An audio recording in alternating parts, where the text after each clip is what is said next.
जगत में सब झुक जाते हैं। राम लखन संग जानकी बन को जाते हैं। राम लखन संग जानकी बन को जाते हैं। समय बड़ा बलवान जगत में, समय बड़ा बलवान जगत में सब झुक जाते हैं। राम लखन संग जानकी बन को जाते हैं। राम लखन संग जानकी बन को जाते हैं। समय का पहिया चलता है, समय का पहिया चलता है। समय का पहिया चलता है, समय का पहिया चलता है। उस पहिए के साथ किसी का, उस पहिए के साथ किसी का झुक जाते हैं। राम लखन संग जानकी बन को जाते हैं। राम लखन संग जानकी बन को जाते हैं। समय का पहिया चलता है, समय का पहिया चलता है। समय का पहिया चलता है। समय का पहिया चलता है।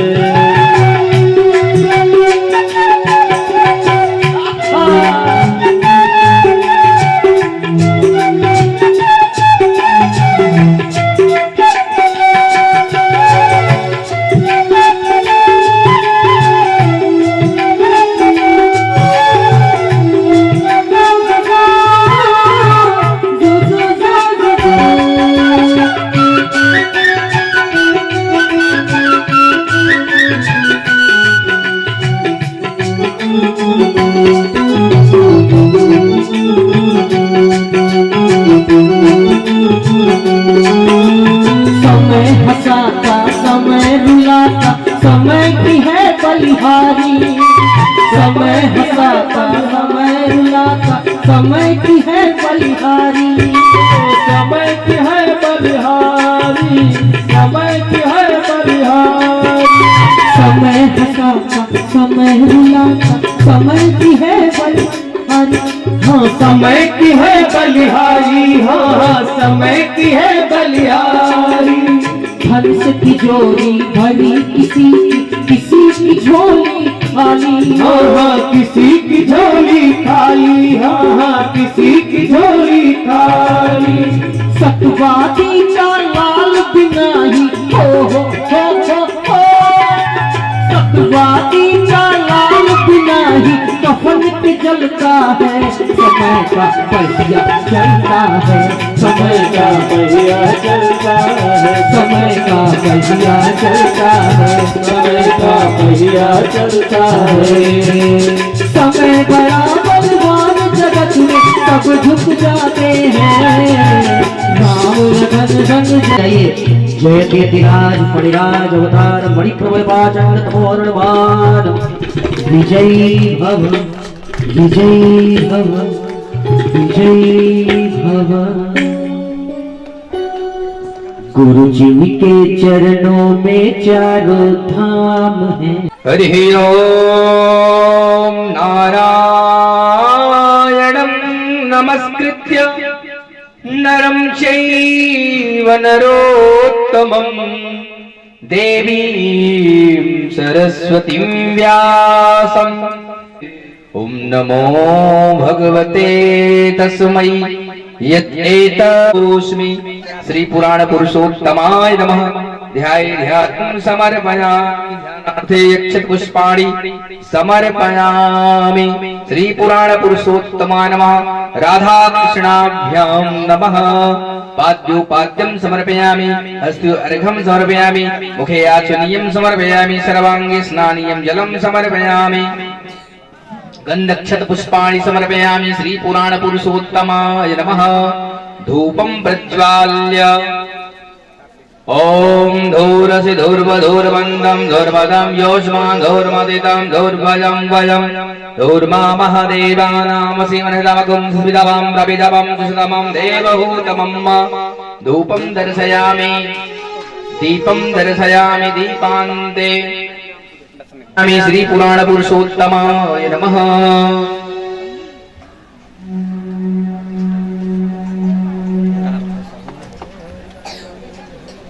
बर्हापीडं नटवर्वपुः कर्णयो कर्णिकारं बिभ्रतवासः कनककपिशं वैजयन्तीं गोपवृन्दै वृन्दारण्यं शपदरवणं प्राविशदगीतकीर्तिः। श्री भागवत भगवान की है आरती, पापियों को पाप से आरती। भागवत भगवान की है आरती, पापियों को पाप से है आरती। ये अमर ग्रंथ ये मोती पर, ये अमर ग्रंथ ये मोती पर, ये पंचम वेद निराला है, ये पंचम वेद निराला, सब ज्योति जगाने वाला है, सब ज्योति जगाने वाला है। हरि नाम यही, हरि धाम यही, हरि राम यही, हरि राम यही, हरि नाम यही, हरि धाम यही, हरि राम यही, हरि राम यही। जग के मंगल की आरती, के मंगल की आरती, पापियों को पाप से आरती। भागवत भगवान साच गीत पावन पुनीत, ये साच गीत पावन पुनीत, पापों को मिटाने वाला है, पापों को मिटाने वाला है। हरि दर्श कराने वाला है, हरि दर्श कराने वाला है। ये सुख करनी ये दुख हरनी, श्री मधुसूदन की आरती, श्री मधुसूदन। भागवत भगवान की है आरती, पापियों को पाप से है तारती। ये मधुर बोल भव पंथ को, ये मधुर बोल भव पंथ को, सन्मार्ग पने वाला है, बिगड़ी को बनाने वाला है। सिया राम यही घनश्याम यही, सिया राम यही घनश्याम यही, सबके महिमा की आरती, सबके महिमा की आरती, पापियों को पाप से है तारती।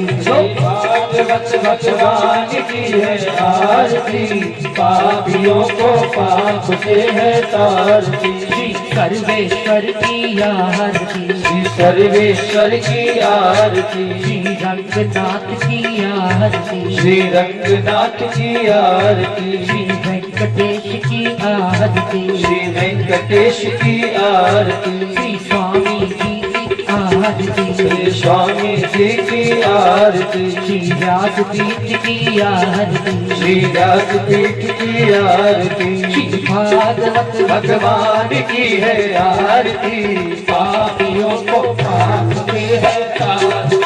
भागवत भगवान की है आरती, पापियों को पाप से है तारती। से है तारती, पापियों को पाप से है तारती, पापियों को पाप से है तारती। मंत्र पुष्पांजलिं समर्पयामि। श्री पुराण पुरुषोत्तमाय नमः। बोलो भागवत भगवान की जय हो। श्री सुखदेव जी महाराज की जय हो। सप्ताह ज्ञान यज्ञ की जय हो। जय जय श्री राम। यहाँ साइलेंट कर लें, कथा प्रधान है।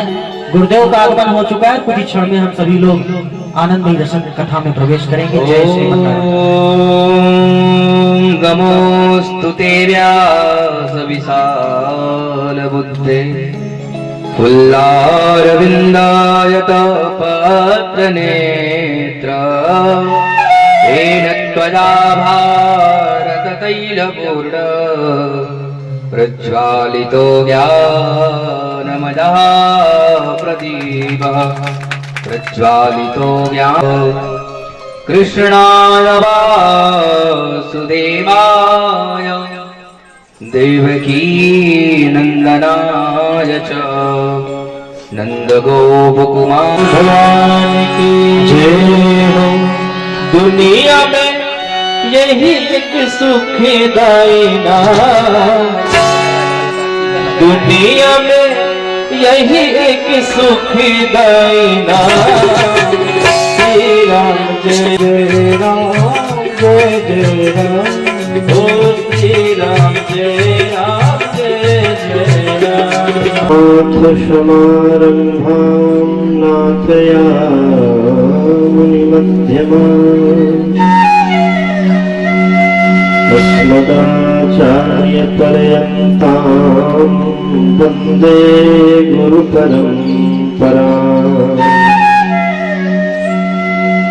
सर्वमङ्गलमाङ्गल्यं सर्वोपद्रववारणम् वन्दे रामानुजार्यस्य नित्यं पादाम्बुजद्वयम् श्रीमधुसूदनं माधवाचार्यं परमार्थपथदर्शिकम् जगद्गुरु श्रीधराचार्यं वन्दे पादाम्बुजद्वयम् सुभक्तपक्षपातेन परिपक्षविदारणम् नृसिंहाद्भुतं वन्दे परमानन्दविग्रहम् योऽन्तः प्रविश्य मम वाचमिमां प्रसुप्ताम् सञ्जीवयत्यखिलशक्तिधरस्वधाम्ना अन्याश्च दोषगुणचिन्तनमाशमुक्त्वा अन्यश्च हस्तचरणौ श्रवणत्वगादि प्राणान्नमो भगवते पुरुषाय तुभ्यम् सच्चिदानन्दरूपाय विश्वोत्पत्त्यादिहेतवे तापत्रय विनाशाय श्रीकृष्णाय वयं नमः। यं प्रव्रजन्तमनुपेतमपेतकृत्यम् द्वैपायनो विरहकातरया जुहाव पुत्रेति तन्मयतया स्तरवोऽभिनेदुः तं शर्मभूतहृदयं मुनिमानतोऽस्मि।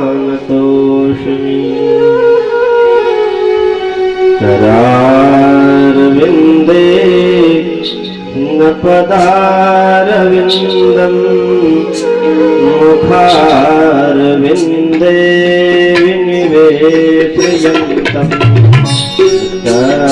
तत्पत्रास्य पुटे शयानं बालं मुकुन्दं मनसा स्मरामि बालं मुकुन्दं मनसा स्मरामि।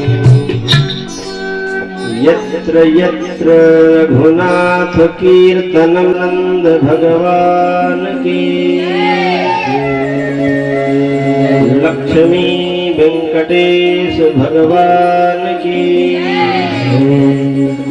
श्री जानकी नाथ भगवान की श्री वृंदावन बिहारी लाल की श्री हनुमान जी महाराज की श्री सुखदेव भगवान की श्री श्री भाष्यकार रामा श्री राधे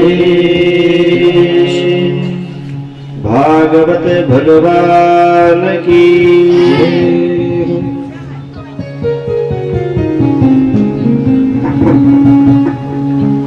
अखिल हे पंचनेक कल्याणैक एकतान श्वेतर समस्त वस्तु विलक्षण ज्ञानानंद स्वरूप नंद नंदन भजेंद्र नंदन आनंद कंद श्री कृष्ण चंद्र प्रभु की वांगमयी प्रतिमूर्ति श्रीमद् भागवत जी को प्रणाम करते हुए आए हुए सभी धर्मानुरागी सज्जनों, श्रद्धामयी माताओं एवं प्यारे बच्चों, महाराज परीक्षित के पावन पवित्र आसन पर बैठकर श्रीमद् भागवत महापुराण का रसपान कर रहे श्रीमान संत प्रताप सिंह जी एवं माता श्री संपूर्ण क्षत्रिय परिवार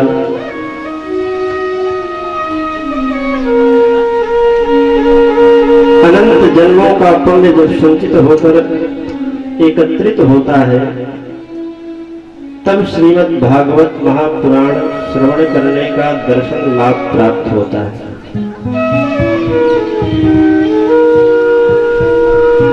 श्रीमद् भागवत महापुराण देवताओं को भी दुर्लभ है, फिर हम मानवों को कैसे सुलभ हो गया? जब देवताओं को दुर्लभ है तो मानवों को कैसे सुलभ हो गया?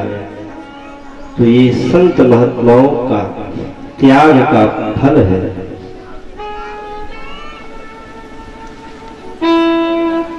उनके जप नियम ध्यान योग का फल है, त्याग का फल है, जो हमें और आपको बड़ी सहजता से प्राप्त हो रहा है। भगवान श्री कृष्ण प्रभु महाप्रयाण करने लगे तो संपूर्ण अपना तेज सत्ता रूपी श्रीमद् भागवत महापुराण में समाविष्ट कर दिया और संतों ने इस प्रसाद को पाकर संपूर्ण विश्व में इसका प्रचार किया और करोड़ों लोग अपना आत्म कल्याण किए। आइए हम भी उसी परंपरा के द्वारा प्राप्त श्रीमद् भागवत का रसपान करके अपने मानव जीवन को धन्य बना ले। कुछ क्षण भगवत नाम का संकीर्तन। गुरु मंगलम गुरु नाम मंगलम,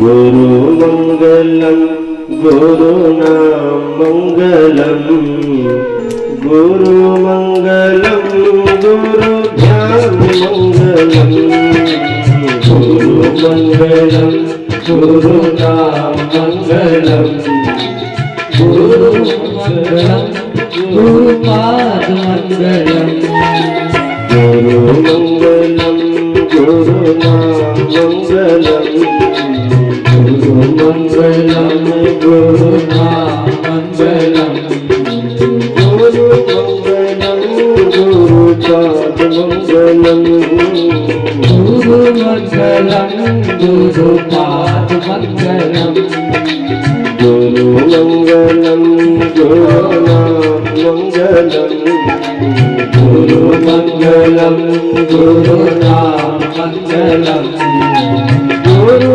मंगलम गुरु पाद मंगलम, गुरु मंगलम गुरु पाद मंगलम, हरि मंगलम हरि नाम मंगलम, हरि मंगलम हरि नाम मंगलम, हरि मंगलम हरि नाम मंगलम, हरि मंगलम हरि नाम मंगलम, हरि मंगलम हरि ध्यान मंगलम, हरि मंगलम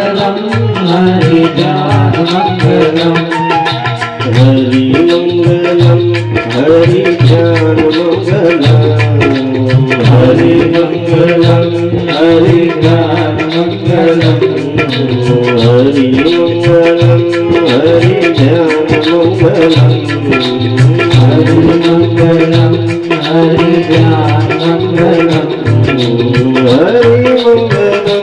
हरि मंगलम हरि ध्यान मंगलम, हरि मंगलम हरि ध्यान मंगलम, हरि मंगलम हरि ध्यान मंगलम, हरि मंगलम हरि ध्यान मंगलम, गुरु मंगलम गुरु नाम मंगलम, गुरु मंगलम गुरु नाम मंगलम, गुरु मंगलम गुरु ध्यान मंगलम, गुरु मंगलम गुरु ध्यान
तेने ब्रह्म हृदयादि कवये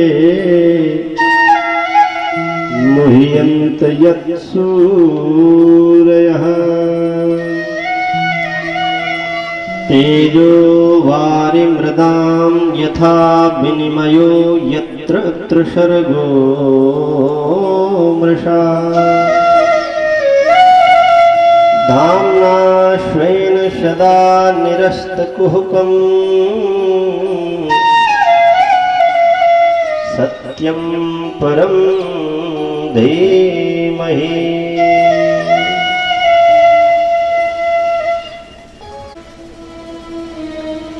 मंगलाचरण का अर्थ है मंगल आचरण।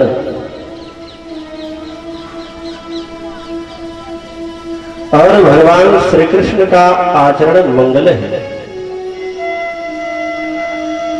तो मंगल आचरण का ध्यान करना ही मंगलाचरण है।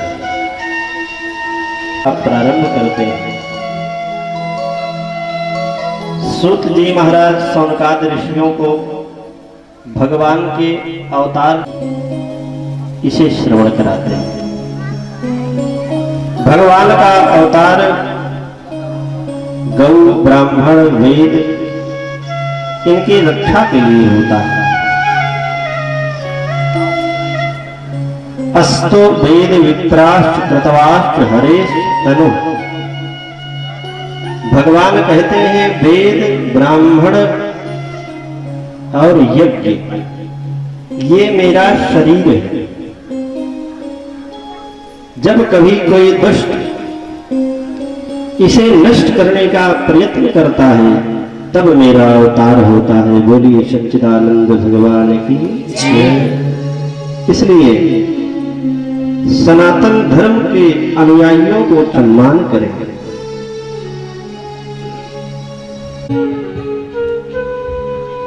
जिस दिन अपने जीवन में कोई सत्कर्म हम करें वही दिन श्रेष्ठ है। यही 12 भगवान का अर्थ है। 12 भगवान का अर्थ श्रेष्ठ दिवस। दूसरा अवतार भगवान का नारद ऋषि के रूप में होता है। नारद ऋषि का अवतार भक्ति का अवतार है। भगवान भक्ति की रक्षा करने के लिए नारद के रूप में अवतार लेते हैं।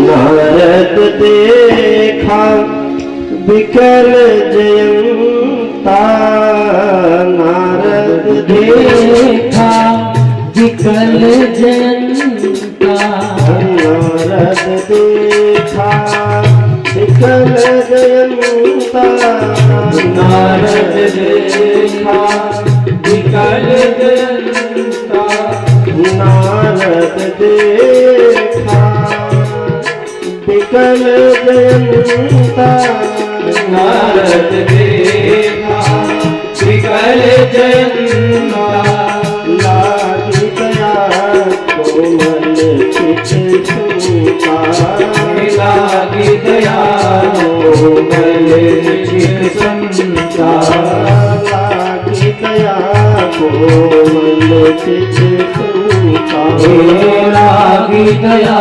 कोमल चित संता। नारद मुनि का अवतार भक्ति के रूप में हुआ है, दया के रूप में हुआ है। चौथा अवतार भगवान का नर नारायण के रूप में हुआ है। भारत देश की रक्षा करने के लिए भगवान आज भी बद्रीनाथ धाम में तप कर रहे हैं। नर नारायण लोग भगवान भारत देश के आराध्य देव हैं। उत्तर भारत के आराध्य देव भगवान नर नारायण आज भी हमारी समृद्धि के लिए बद्रीनाथ धाम में तप कर रहे हैं। पांचवा अवतार हुआ भगवान का कपिल के रूप में। बोलिए कपिल भगवान की जय। छठवां अवतार भगवान का हुआ दत्तात्रेय महाराज के रूप में, जिन्होंने 24 गुरु बनाए। सातवां अवतार भगवान का हुआ यज्ञ के रूप में। आठवां अवतार भगवान का ऋषभ देव के रूप में हुआ। नौवां अवतार भगवान का पृथु राजा के रूप में हुआ। 10वां मत्स्य नारायण के रूप में हुआ। 11वां कूर्म के रूप में। 12वां भगवान धन्वंतरी का। 13वां मोहिनी भगवान का और 14वां अवतार भगवान नरसिंह का हुआ। 15वां अवतार भगवान वामन का। 16वां अवतार भगवान परशुराम का। 17वां व्यास जी का। 18वां अवतार भगवान श्री राम जी का होता है, जो मर्यादा पुरुषोत्तम है। सूर्य वंश में जिनका अवतार होता है। 19वां अवतार भगवान श्री कृष्ण प्रभु का होता है। इसके बाद कल की बुद्ध हरि अवतार भगवान के हुए। 24 अवतार भगवान के शास्त्रों में बताए गए हैं। 25वां अवतार भगवान का कलयुग के अंत में होगा। मुरादाबाद जिले में उत्तर प्रदेश के भगवान का जन्म होगा कलयुग के रूप में। ब्राह्मण परिवार में भगवान का जन्म होगा, ऐसा शास्त्रों में है। तलवार लेकर के घोड़े पर भगवान सभी दुष्टों का सर अलग करके सदगति प्रदान करेंगे। भगवान से जो हवा स्पर्श करके निकलेगी वो सभी को पावन बनाते हुए पूरे विश्व को मंगल करेगी, भगवान के परम धाम को प्राप्त कराएगी।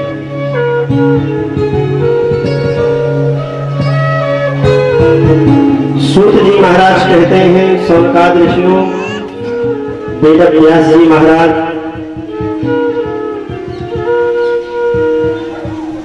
सरस्वती नदी के तट पर 17 पुराणों की रचना करते हैं। मन को संतोष नहीं होता, असंतुष्ट रहते हैं। जीवन तब तक असंतुष्ट रहता है जब तक संसार में रहता है। अभी तक वेद व्यास जी महाराज 17 पुराणों की रचना किए जो संसार से संबंधित है, जिनमें ज्ञान योग की महिमा है। 6 तमोगुणी, 6 रजोगुणी, 6 सत्वगुणी पुराणों की रचना करते हैं। लोग भ्रमित हो गए, कौन से पुराण को हम श्रवण करें, किसे सच माने, किसके आधार पर चलकर हम अपने जीवन को कृतार्थ करें। प्रायः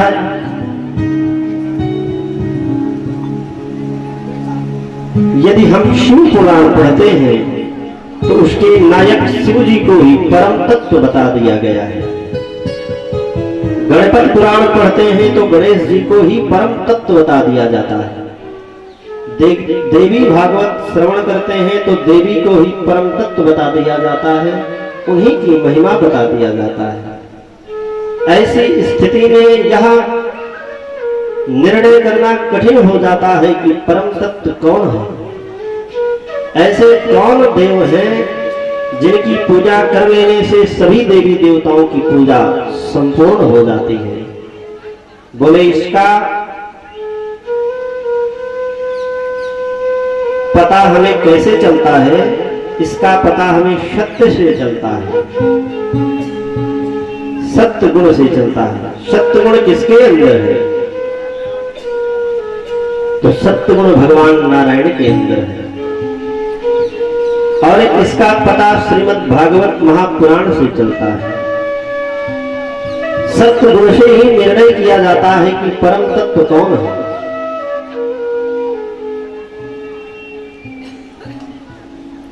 भृगु जी महाराज परीक्षा लेते हैं। ब्रह्मा जी की तो उनको रजोगुण कहते हैं। दूसरी परीक्षा शिव जी की लेते हैं तो उनको तमोगुणी कहते हैं। और तीसरी परीक्षा भगवान श्रीमन नारायण की लेते हैं तो उनका चरण पकड़कर प्रणाम कर देते हैं। प्रभु मुक्ति आपके पास ही प्राप्त होगी, आपसे ही मिलेगी।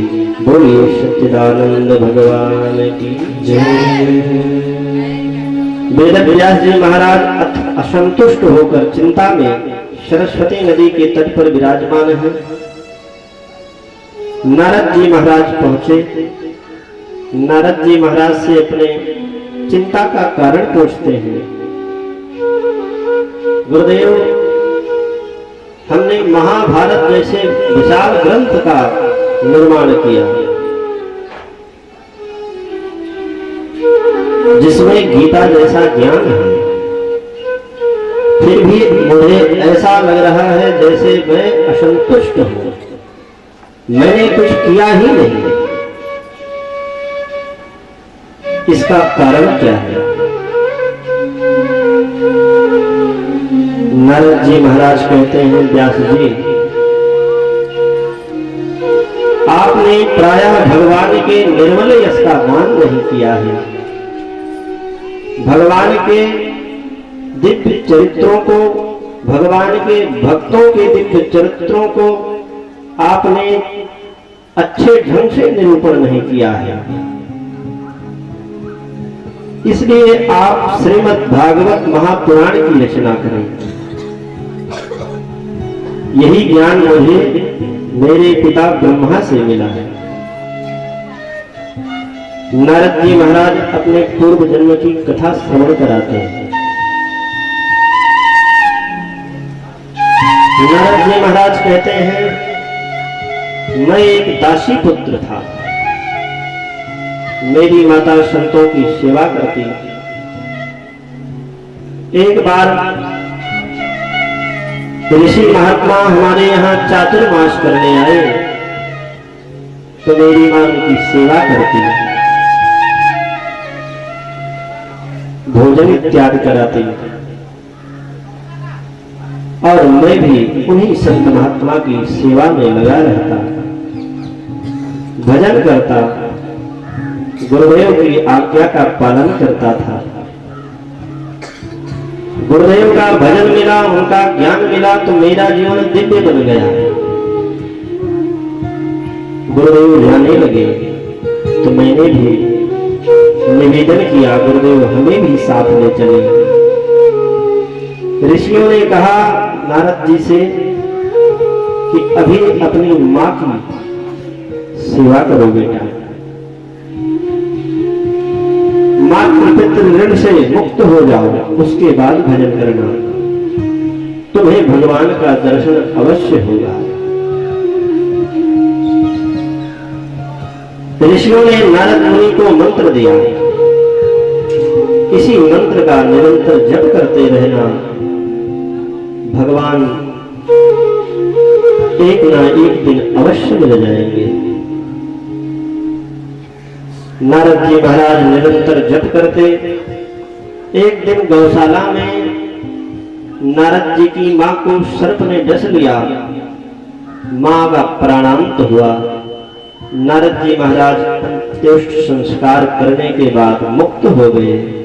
नारद जी के मन में भगवान के प्रति इतना प्रेम हो गया, इतनी आकुलता हो गई कि मानो भगवान के बगैर अब जीना ही संभव नहीं है, अब तो प्राण ही त्याग देना पड़ेगा। प्रगाढ़ प्रेम देखकर भगवान प्रकट हो गए। नारद जी के हृदय में एक सुंदर झांकी का दर्शन हुआ। एक क्षण के लिए तत्क्षण विलुप्त हो गया। नारद जी महाराज परेशान हो गए कि वह झांकी मुझे अब क्यों नहीं दिखाई दे रही है। तो आकाशवाणी हुई, नारद जी इस जन्म में आपको केवल मेरा इतना ही अनुभव होगा, अगले जन्म में आपको मेरा पूरा अनुभव होगा। तो एक दिन गौलोक धाम में भगवान श्री नारायण ने हमें देवदत्ता नामक बीड़ा दिया प्रसाद के रूप में, और वही बजाते हुए भगवान के नाम का संकीर्तन करते हुए मैं त्रैलोक में विचरण करने लगा। नारायण नारायण नारायण श्रीमन नारायण नारायण श्रीमन नारायण नारायण नारायण श्रीमन नारायण नारायण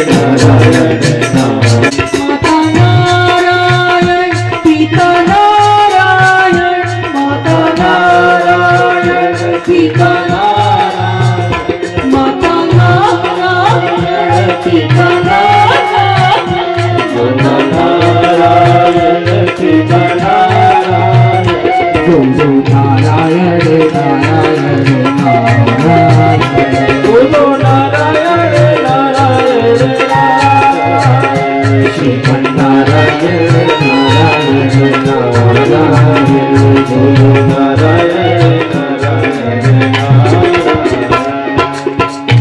सूर्य नारायण चंद्र नारायण, सूर्य नारायण चंद्र नारायण, सूर्य नारायण चंद्र नारायण, सूर्य नारायण चंद्र नारायण,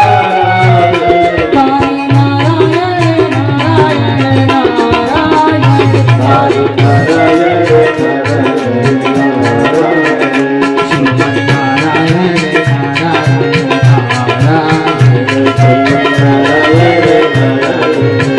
की महिमा यही है। भगवान के निर्मल यश का गान करते हुए नारद जी महाराज भागवत प्राप्ति कर लिए। भगवता नाम प्राप्ति इदम भागवतम, भवता नाम प्राप्ति इदम भागवतम।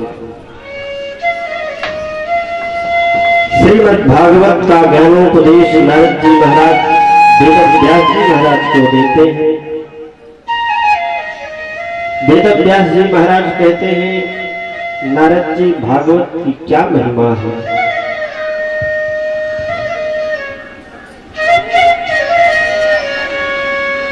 श्रीमद् भागवत महापुराण की क्या महिमा है। नारद जी महाराज कहते हैं श्रीमद् भागवत में भगवान का पावन चरित्र है। भगवान के भक्तों का पावन चरित्र है। यही श्रीमद् भागवत महापुराण है।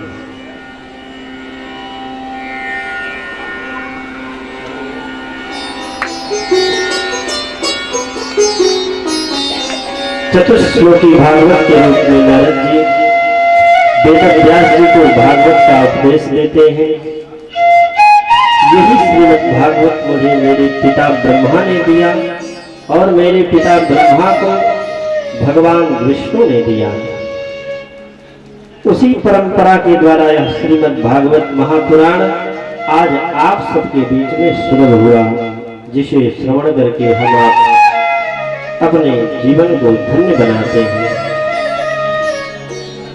अहमेवा समेवाग्रे नान्यत यद सत्सद परम पश्चादहं यदि तच्च जीवावशेष्यते ऋतर्थं यत् प्रतीयेत न प्रतीयेत चात्मना तद्विद्यादात्मनो मायां यथा भासो यथा तमः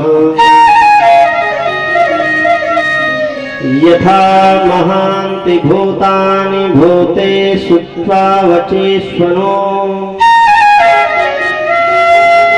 प्रविष्टानि प्रविष्टानि तथा ते सुनते स्वहम्।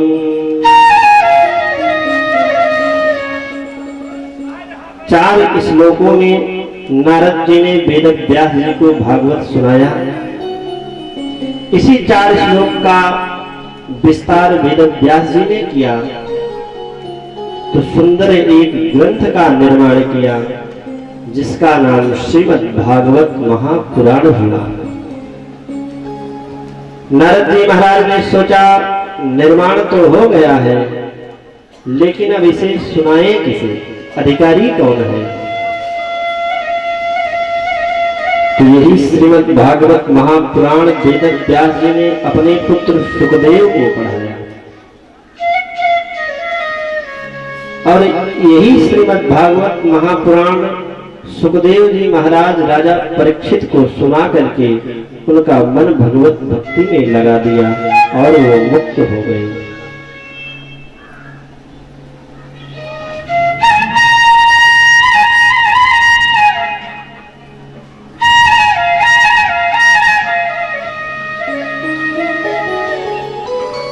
सूत जी महाराज कहते हैं, ऋषियों,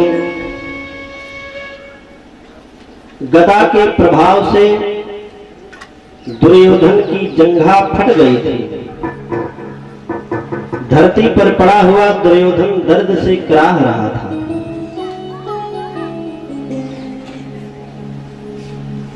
कुछ कर नहीं सकता। उसी समय दुर्योधन का मित्र अश्वत्थामा आता है।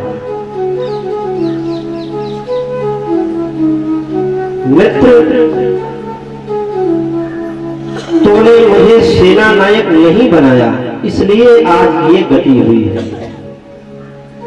यदि मुझे सेना नायक बनाया होता तो यह युद्ध आज तुम्हारे विजय की तरफ होता। खैर, अभी भी देरी नहीं हुई है। अभी भी यदि आप मुझे सेना नायक बना दो तो मैं युद्ध को तुम्हारी तरफ कर दूंगा। दुर्योधन कहता है, मित्र, अब तो सेना ही नहीं बची है, सब मर गए हैं, तो नायक किसका बनाऊं तुम्हें। अश्वत्थामा कहता है, दुर्योधन, अभी भी कृपाचार और कृतवर्मा हैं। सेना नायक यदि आप मुझे बना दो तो मैं युद्ध को तुम्हारी विजय की तरफ कर दूंगा। मैं वचन देता हूं कि पांचों पांडवों का सर काट कर तुम्हारे गोद में डाल दूंगा। दुर्योधन अपने रक्त से अश्वत्थामा का राज तिलक करता है। अश्वत्थामा समय अनुकूल जानकर पांडवों के शिविर में प्रवेश किया। भगवान श्री कृष्ण को मालूम पड़ गया। पांचों पांडवों को बाहर घूमने के लिए लेकर गए। उनके स्थान पर पांडव पुत्र सोए हुए थे। अश्वत्थामा उनके सर को काटकर लेकर दुर्योधन को दिया। दुर्योधन ने कहा, इसमें से भीम का सर मुझे दे दो। अश्वत्थामा भीम का सर निकालकर दुर्योधन को दिया। दुर्योधन ने भीम के सर को दबाया तो सर फट गया, पिचक गया। बड़ी पीड़ा हुई मन में दुर्योधन की। अश्वत्थामा, ये भीम का सर नहीं है, ये तो पांडव पुत्रों का सर तूने काट कर मुझे दे दिया। तूने तो मेरे कुल में किसी को छोड़ा ही नहीं, मेरा कुल ही नष्ट कर दिया। और यही दर्द लेकर दुर्योधन अपना प्राण त्यागता है। द्रौपदी बिलखने लगती हैं, जिस दुष्ट ने मेरे पुत्रों को मारा है अर्जुन, उसे बगैर दंड दिए मैं नहीं छोड़ूंगी। पकड़ कर लाओ, किसने ऐसा किया? भगवान श्री कृष्ण ने इंगित किया कि यह कार्य अश्वत्थामा का है।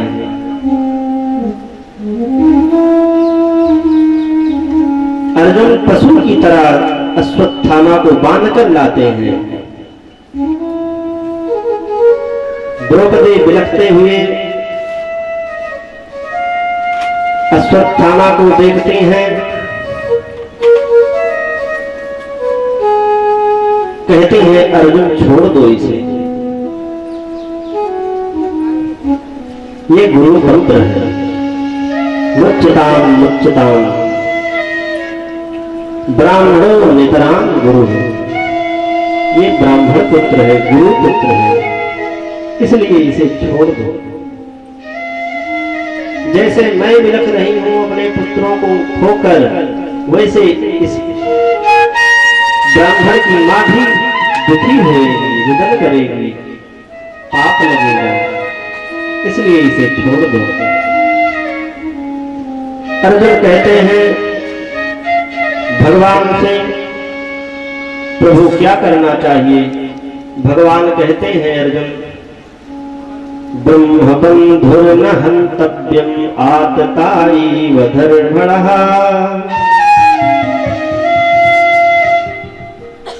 ब्राह्मण को मारना नहीं चाहिए शरीर से। ब्राह्मण को कभी शरीर से नहीं मारना चाहिए, चाहे कितना भी दुष्ट हो। यदि आपने थोड़े से दुख में ब्राह्मण को मार दिया तो आपको बहुत सारा दुख मिलेगा, फिर वो दुख जाएगा नहीं। भगवान श्री कृष्ण कहते हैं ब्राह्मण को मारना नहीं चाहिए। ब्रह्म बंधुर्न हन्तव्यम आतताई वधर्मणः। लेकिन आतताई को छोड़ना भी नहीं चाहिए, दुष्ट को छोड़ना नहीं चाहिए, मार देना चाहिए। अर्जुन भगवान से गीता श्रवण किए थे, समझ गए। अश्वत्थामा के माथे पर चमचमाती हुई मणि को निकाल लिया, मुंह में कालक पोतकर गधे पर बिठाकर अपमान करके महल से बाहर निकाल दिया। ब्राह्मण का अपमान ही उसका वध है। अश्वत्थामा प्रतिशोध में जलते हुए क्रोध में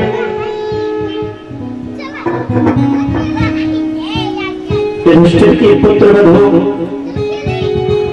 उत्तरा के गर्भ में पल रहे शिशु पर ब्रह्मास्त्र चला दिया। ब्रह्मास्त्र का संधान किया उत्तरा के गर्भ में। उत्तरा का गर्भ अग्नि दग्ध से जलने लगा।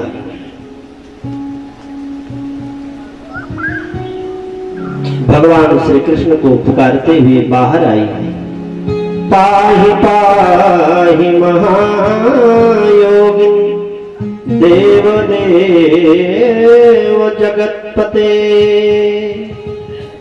नान्यं तद्भयं पश्ये यत्र मृत्युः परस्परम्। देवाधिदेव जगदीश्वर आप मेरी रक्षा कीजिए। आपके अलावा मेरी रक्षा करने वाला संसार में कोई नहीं है। जब भक्त भगवान को ही सर्वस्व मान लेता है तो भगवान पल पल रक्षा करते हैं। उत्तरा कहती है, प्रभु आपके सिवा मुझे अभय दान देने वाला इस संसार में दूसरा नहीं।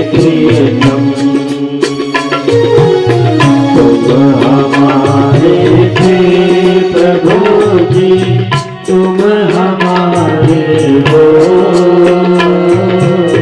तुम हमारे ही रहोगे ओ मेरे प्रियतम।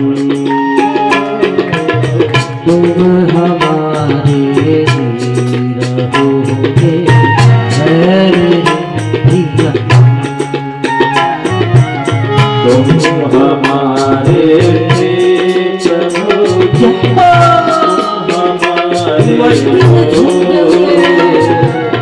तुम हमारे रहोगे ओ मेरे प्रियतम। तुम्हें छोड़ कर नंद दुलारे कोई न मीत हमारो, कोई छोड़ के नंद दुलारे कोई न मीत हमारो, कोई न मीत हमारो। किसके द्वारे जाय पुकारो और न कोई सहारो, किसके द्वारे जाय पुकारो और न कोई सहारो, और न कोई सहारो। अब तो आके बाह पकड़ो ऐ मेरे प्रियतम, तुम हमारे ही रहोगे ऐ मेरे प्रियतम। तुम हमारे प्रभु जी, तुम हमारे हो,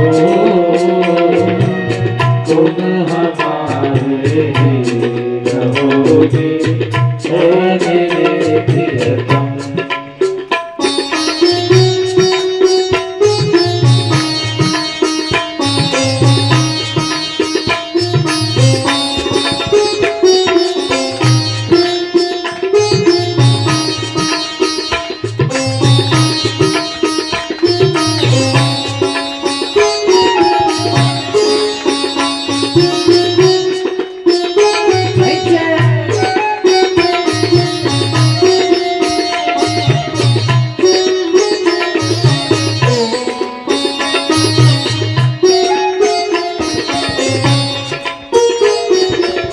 तेरे कारण सब जग छोड़ा, तुम संगाला जोड़ा, तुम संगाला जोड़ा। तेरे कारण सब जग छोड़ा, एक बार प्रभु हंस कर कह दो, तू मेरा मैं तेरा, तू मेरा मैं तेरा। एक बार प्रभु हंस कर कह दो, तू मेरा मैं तेरा, तू मेरा मैं तेरा। साची प्रीत की रीत बढ़ाना ऐ मेरे प्रियतम,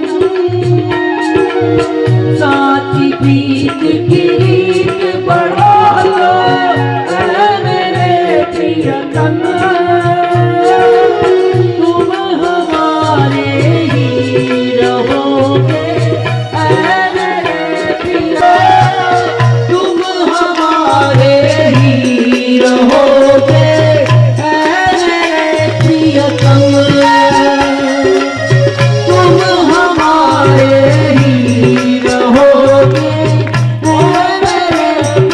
प्रियतम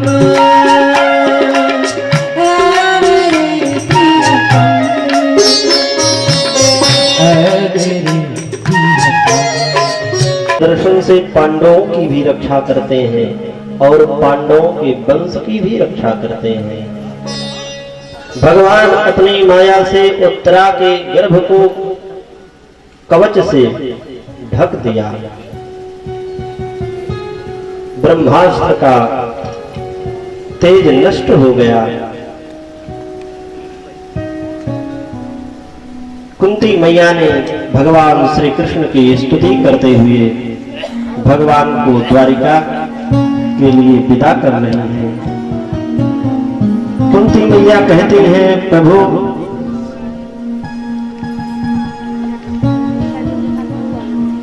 कृष्णाय वासुदेवाय देवकी नंदनाय च नंद गोप कुमाराय गोविंदाय नमो नमः। पंकजमालिने नमः पंकज नेत्राय नमस्ते पंकजांघ्रे।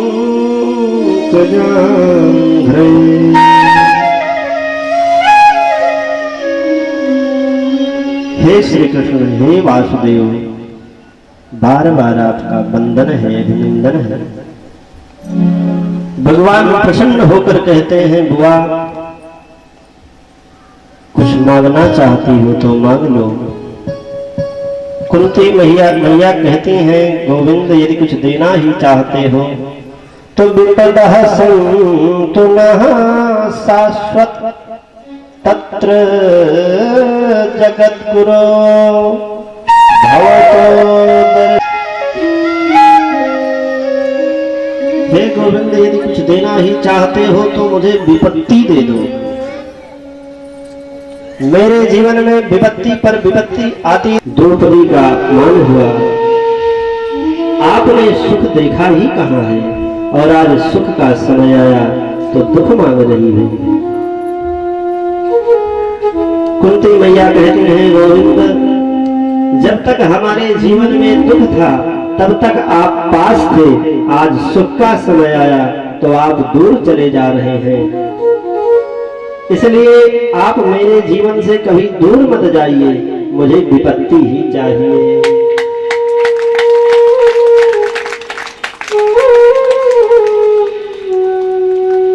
उत्तरा भी भगवान से निवेदन करती है। उत्तरा कहती है, कृष्ण त्वदीय पद पंकज पंजरान्ते अद्यैव मे विशत मानस राजहंसः प्राण प्रयाण समये कफवाथ पित्ते कंठावरोहन बुधो स्मरणं कुतस्ते। हे कृष्ण कन्हैया, हे बलराम दाऊ के भैया, यदि मुझे आप कुछ देना चाहते हैं तो कृष्ण त्वदीय पद पंकज पंजरान्ते, आपके चरण रूपी पिंजरे में मेरा मन रूपी पंछी आज से ही बंद हो जाएगा। इसलिए कि प्राण के प्रयाण के समय में व्यक्ति भजन नहीं कर पाता, बुद्धि काम नहीं करती, मन बस में नहीं रहता, शरीर दुर्बल हो जाता है, अंत समय में भजन करना मुश्किल हो जाता है। इसलिए मेरा मन रूपी पंछी आज से ही आपके चरण रूपी पिंजरे में बंद हो जाए, यही मुझे चाहिए।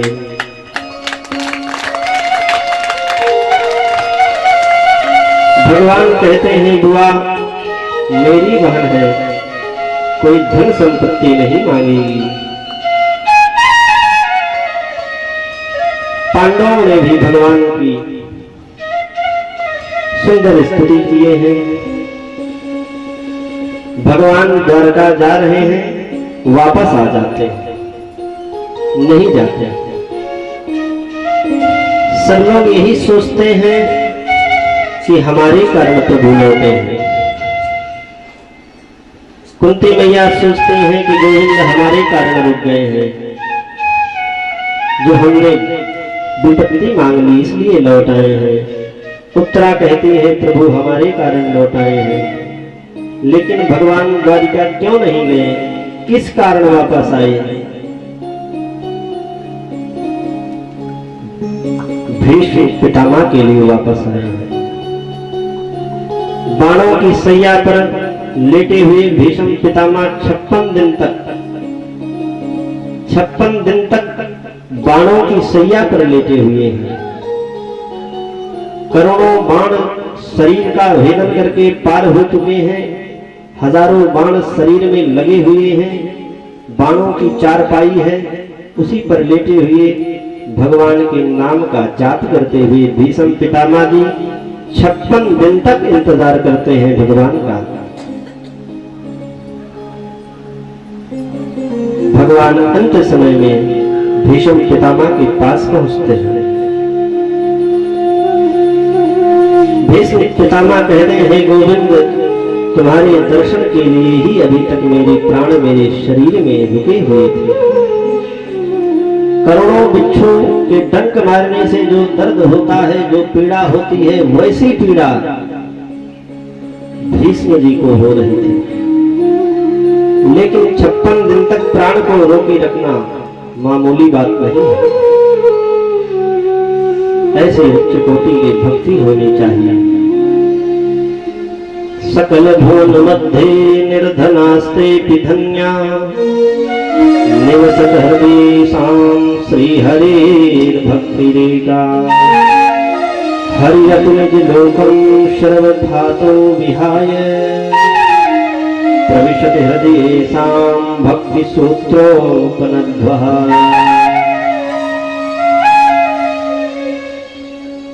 भागवत में तो ज्ञान है, भक्ति है, वैराग्य है, त्याग है। भक्ति ज्ञान वैराग्य 4 अक्षर है भागवत में। भा से भक्ति, ज्ञा से ज्ञान, वा से वैराग्य, ता से त्याग। जब तक भक्ति नहीं आएगी तब तक ज्ञान नहीं आएगा। इसलिए भक्ति को सर्वोच्च माना गया है। बहुत ज्ञानी हो लेकिन प्रेमी ना हो तो वह ज्ञान किसी काम का नहीं। भक्ति आएगी तो ज्ञान आएगा। ज्ञान आ जाए तो अहंकार नहीं करना चाहिए। अहंकार पहले ही नष्ट हो जाता है, तब भक्ति आती है। भक्ति आया तो ज्ञान आया, ज्ञान आ जाएगा तो त्याग की भावना आ जाएगी, वैराग्य आ जाएगा, दोनों आ जाएगा, वैराग्य और त्याग। और सुख इसी में है, सुख त्याग में है, संचय में नहीं है। हम किसी को कोई वस्तु देते हैं तो सुख है, किसी से कोई वस्तु लेते हैं तो सुख नहीं है, वो मोह है, माया है। उसे केवल हम अनुभव करते हैं लेकिन वास्तविक वो सुख नहीं है।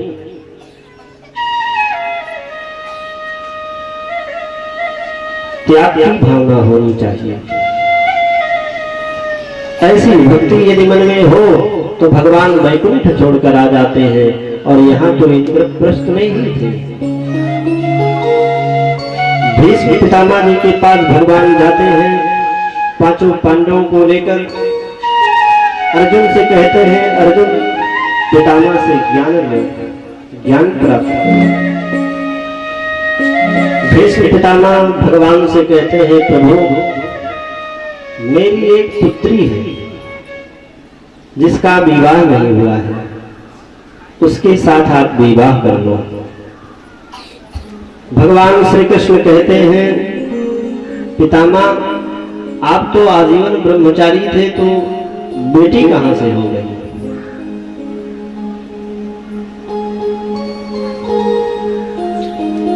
भीष्म पितामह कहते हैं, ये जो मेरी बुद्धि है यही मेरी बेटी है।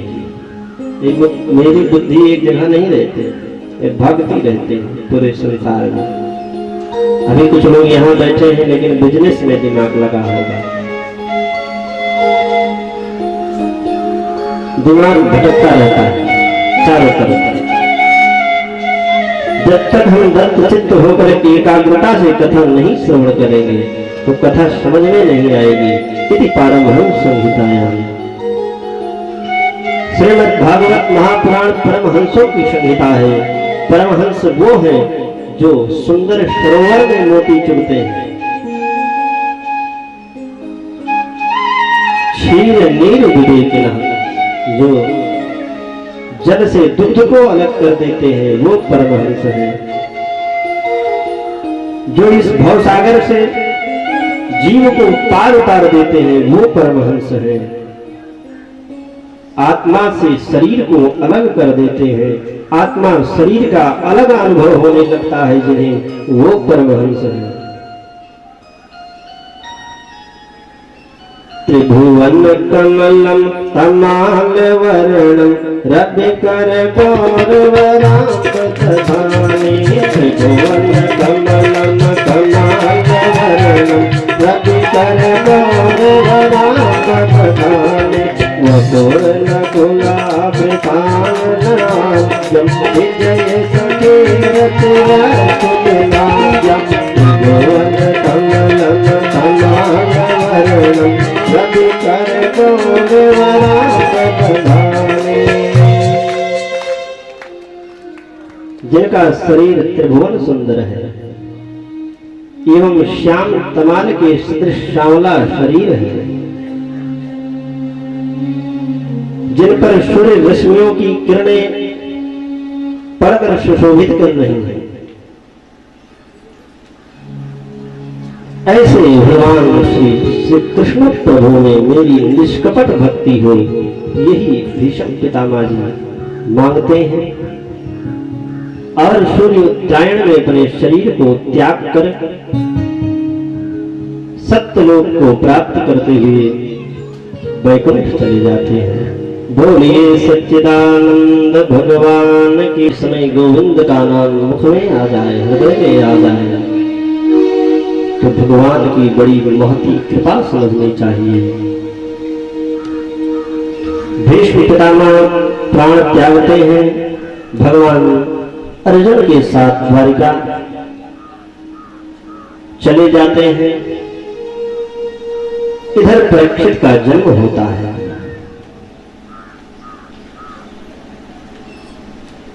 द्वारिका में अर्जुन श्री कृष्ण के साथ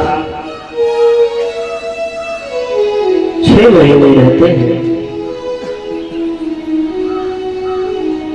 भगवान श्री कृष्ण कई ललित लीलाएं करते हैं द्वारिका में।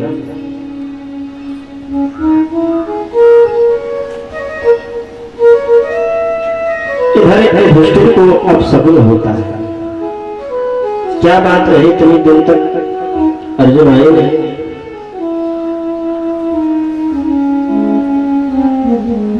कोई खबर नहीं। अब सगुन होता है, मूर्तियां रो रही हैं, मूर्तियों के आंखों से आंसू निकल रहे हैं। चिंता में डूबे हुए युधिष्ठिर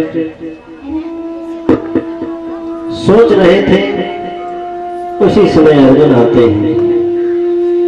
रोते हुए अर्जुन कहते हैं, भैया हमारे प्रेमी, हमारे प्रीतम भगवान हमें छोड़कर चले गए।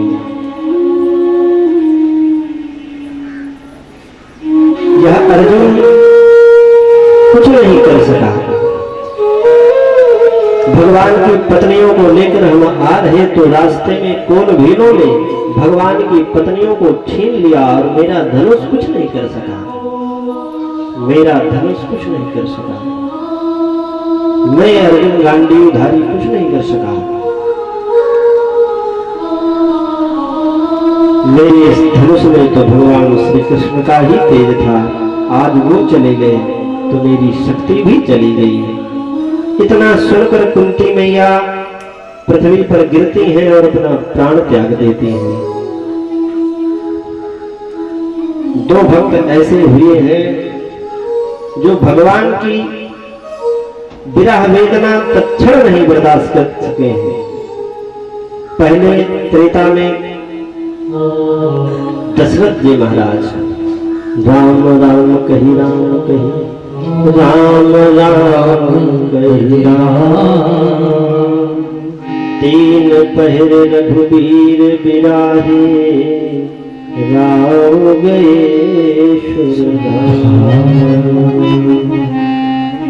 दशरथ जी महाराज राम जी का वियोग बर्दाश्त नहीं कर सके, प्राण त्याग दिए।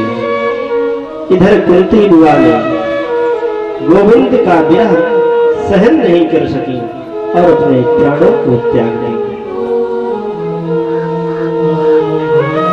पांचों पांडव अपने पौत्र परीक्षित को राज सिंहासन पर बिठाकर राजा बना दिया और स्वयं बद्रीनाथ की तरफ चले।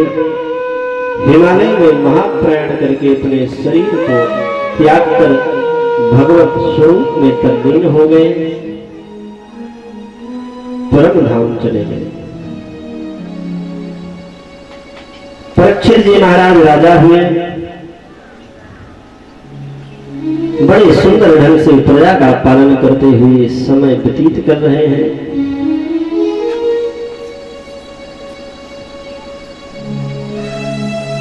एक दिन राजा परीक्षित शिकार करने के लिए जाते हैं। वैसे तो कभी जाते नहीं थे, पहली बार शिकार करने जा रहे हैं।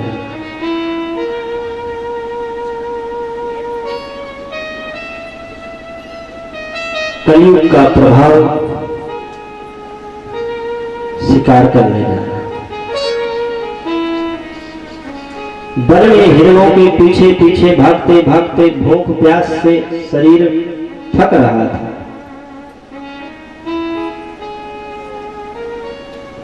इधर गोलोक धाम में सुखदेव जी महाराज सुख के रूप में, तोता के रूप में कदम्ब के डाल पर बैठकर राधे राधे का जाप कर रहे हैं। श्री राधे श्री राधे श्री राधे गोपाल भजमन, श्री राधे गोपाल भजमन, श्री राधे भजमन यही जप कर रहे थे। राधा रानी ने बुलाया, सुखदेव जी महाराज से कहा, सुख तुम राधे राधे रहे, कृष्ण कृष्ण करो। और वह तोता जब कृष्ण कृष्ण कहा तो अलौकिक आनंद प्राप्त हुआ और कहा कि जिसके नाम में इतना आनंद है उसका स्वरूप कितना सुंदर होगा, उसका स्वभाव कितना सुंदर होगा। कहाँ मिलेगा यह कृष्ण? राधा रानी कहते हैं, सुख यदि कृष्ण का दर्शन करना है तो तुझको मृतलोक पर जाना पड़ेगा। ये कृष्ण नहीं मिलता है, यहाँ नहीं मिलता। सुखदेव जी कहते हैं, तो मृतलोक के लिए मैं प्रस्थान करता हूं। उसी समय शिव जी माता पार्वती को अमर कथा सुना रहे हैं। ये भी श्रीमद् भागवत महापुराण की कथा। और सुखदेव जी महाराज गोलोक धाम से चले, कैलाश के पास पहुंचे। वहीं पर उन्हें सुनाई पड़ा भगवान शिव जी संकीर्तन करा रहे हैं, श्री कृष्ण गोविंद हरे मुरारी, हे नाथ नारायण वासुदेवा, श्री कृष्ण गोविंद हरे मुरारी, हे नाथ नारायण वासुदेवा श्री कृष्ण गोविंद हरे मुरारे हे नाथ नारायण वासुदेवा श्री कृष्ण गोविंद हरे मुरारे हे नाथ नारायण वासुदेवा हे नाथ नारायण वासुदेवा हे नाथ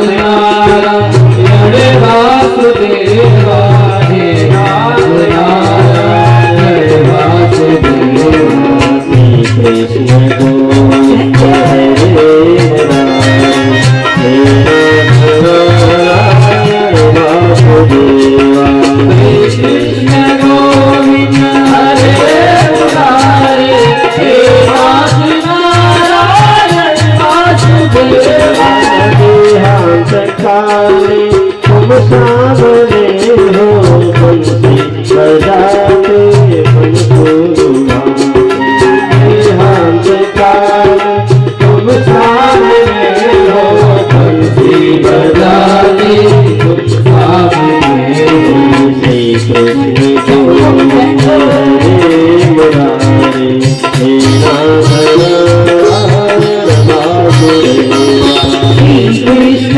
गोविंद हरे मुरारे हे नाथ नारायण वासुदेवा राधे कृष्ण राधे कृष्ण राधे कृष्ण राधे कृष्ण राधे कृष्ण राधे कृष्ण राधे कृष्ण राधे कृष्ण राधे कृष्ण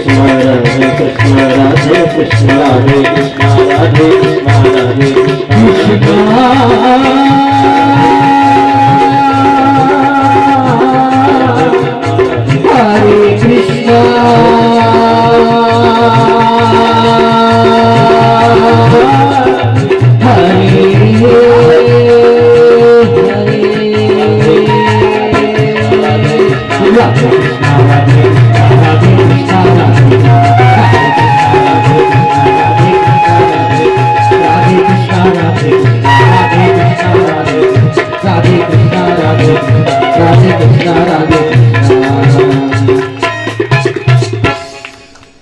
बोलिए श्री कृष्ण भगवान की जय। सुखदेव जी महाराज ने सुना कि यहाँ श्री कृष्ण का संकीर्तन हो रहा है, बैठ गए, श्रवण करने लगे। शिव जी महाराज अपने नेत्रों को बंद करके कथा श्रवण कर रहे हैं। पूरा 24 घंटा कथा चल रहा है, बंद नहीं करते, 1 मिनट का विश्राम लेते। 3:59 पर कथा बंद कर देते और 4 बजे पुनः प्रारंभ कर देते। माता पार्वती 3 दिवस की कथा श्रवण करती हैं, उसके बाद सो जाती हैं। सुखदेव जी महाराज सोचते हैं माता जी तो सो गई, अगर कोई संकेत शिव जी नहीं पाएंगे तो कथा बंद कर देंगे, तो यह दिव्य कथा हम श्रवण नहीं कर सकेंगे। इसलिए सुखदेव जी महाराज हुकारी भरने लगे। सुखदेव जी महाराज शिव जी महाराज कथा प्रारंभ की। कथा संपूर्ण हुई, आंखें खोले, माता पार्वती सो रही थी, जगाया। मैया पार्वती ने कहा, हाँ तो इसके आगे क्या था, क्या कथा थी? शिव जी कहते हैं क्यों इसके आगे कथा नहीं सुनी? बोले नहीं। तो बोले फिर कौन सुना? चारों तरफ दृष्टि डाला तो एक तोता बैठा हुआ था, क्रोध में आकर त्रिशूल निकाला और मार दिया। त्रिशूल के अग्नि से जलते हुए सुखदेव जी महाराज वहां से बढ़े, भागते भागते भागते भागते सरस्वती नदी के तट पर वेद व्यास जी के आश्रम में पहुंचे, जहां पर व्यास देव जी की पत्नी शयन कर रही थी। उनके मुख के द्वारा घुसकर गर्भ में जाकर बैठ गए। भोलेनाथ आए, त्रिशूल लिए, व्यास जी ने प्रणाम किया। अरे महादेव, आप कैसे? मेरा शत्रु आपकी पत्नी के गर्भ में बैठा है, उसे निकालो, उसे मारूंगा, दंड दूंगा। व्यास जी महाराज कहते हैं, गलती क्या है, क्यों मारना चाहते हैं? शिव जी कहते हैं, यह पक्षी चोरी से श्रीमद् भागवत महापुराण की कथा श्रवण किया है, अमर कथा चोरी से श्रवण किया है। सामने बैठकर श्रवण करता तो मैं कुछ न कहता, चोरी से श्रवण किया है और पीछे बैठकर कथा का अपमान किया है, सामने बैठकर सुनना चाहिए था। व्यास जी ने समझाया, प्रभु अभी तो अमर कथा सुन चुका है, इसलिए मृत्यु तो नहीं होगी, तो आप ऐसा प्रयत्न क्यों कर रहे हैं? ठीक है, जब जन्म लेगा तो मैं आपको सूचना कर दूंगा, आप आकर वध कर देना। शिव जी भी समझ गए, वापस चले गए। 12 वर्ष तक सुखदेव जी महाराज माता के गर्भ में रहे। दिव्य ज्ञान माता के गर्भ में ही प्राप्त हो गया था, अमर कथा के द्वारा। इस माया रूपी संसार से विरक्ति हो गई थी पहले ही, तो जन्म का ही मैं इस धरती पर क्यों आए, माया में फंसे। 12 वर्ष तक मां के गर्भ में रहे। एक दिन मैया ने कहा, मुझे बड़ी पीड़ा हो रही है, पुत्र बाहर आ जाओ। व्यास जी ने भी निवेदन किया, बाहर आ जाओ पुत्र।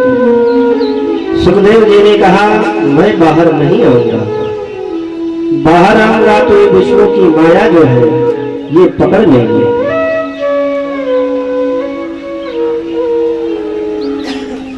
विष्णु की माया पकड़ लेंगे और मैं इसी संसार में डूब जाऊंगा, इसलिए मैं बाहर नहीं आना चाहता। व्यास जी महाराज कहते हैं, पुत्र मैं तुम्हें आशीर्वाद देता हूँ, मैं वचन देता हूँ कि तुम्हें विष्णु की माया नहीं पकड़ेगी। सुखदेव जी महाराज कहते हैं, ऐसे नहीं मानूंगा। विष्णु अगर स्वयं कहे कि तुम्हें मेरी माया नहीं पकड़ेगी तो मैं बाहर आऊंगा। व्यास जी महाराज वक्ता, विष्णु श्रोता परीक्षित और सुखदेव, जिन्हें माता के गर्भ में ही भगवान का दर्शन हो गया था, ऐसे श्रोता वक्ता अधिकारी को ही कथा सुनाना चाहिए। श्रोता के हृदय में यदि भगवान के प्रति, भगवान को जानने की प्रबल उत्कंठा हो, तभी कथा सुनानी चाहिए।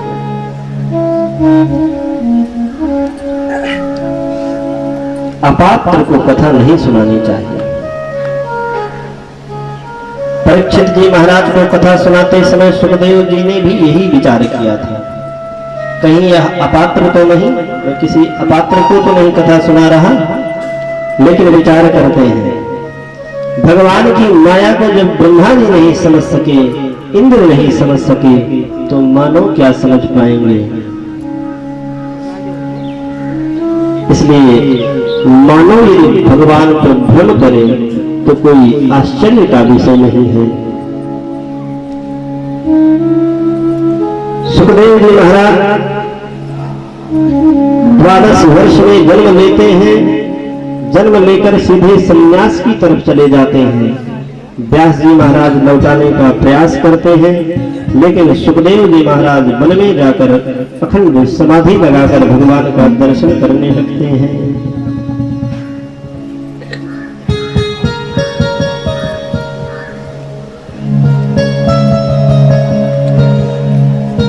इधर राजा परीक्षित शिकार के लिए बन गए, भूख प्यास से व्याकुल हो गए। पास में महात्मा का आश्रम दिखाई दिया, समीक ऋषि का अपना, कि मैं इस देश का राजा हूँ और यह महात्मा सन्यासी मेरा स्वागत नहीं किया, आसन नहीं दिया। तो बगल में एक तक्षक सर्प को उठाकर मरे हुए सर्प को समीक ऋषि के गले में लपेट दिया और चले गए।